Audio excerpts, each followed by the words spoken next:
The Companions of Jehu by Alexandre Dumas, narrated by Sam Kusi.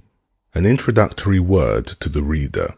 Just about a year ago, my friend Jules Simon, author of Directoire, came to me with a request that I write a novel for the journal Pour Tous. I gave him the outline of a novel which I had in mind. The subject pleased him, and the contract was signed on the spot. The action occurred between 1791 and 1793, and the first chapter opened at Varennes, the evening of the king's arrest. Only, impatient as the journal Pour Tous, I demanded a fortnight of Jules Simon before beginning my novel. I wished to go to Varennes. I was not acquainted with the locality, and I confess there is one thing I cannot do. I am unable to write a novel or a drama about localities with which I am not familiar. In order to write Christine, I went to Fontainebleau. In writing Henri III, I went to Blois. For Les Trois Mousquetaires, I went to Boulogne and Béthune. For Monte Cristo, I went to the Catalans and the Château d'If. For Isaac Lacdème, I revisited Rome, and I certainly spent more time studying Jerusalem and Corinth from a distance than if I had gone there.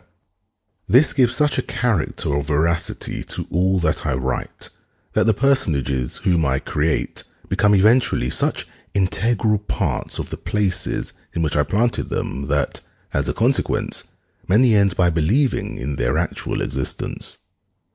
There are even some people who claim to have known them. In this connection, dear readers, I am going to tell you something in confidence, only do not repeat it.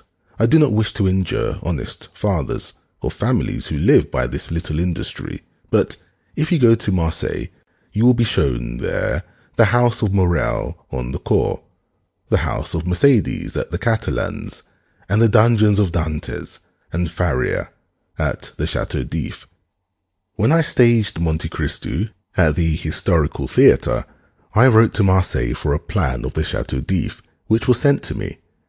This drawing was for the use of the scene painter. The artist to whom I had recourse forwarded me the desired plan. He even did better than I would have dared ask of him. He wrote beneath it, "View of the Château d'If from the side where Dantes was thrown into the sea."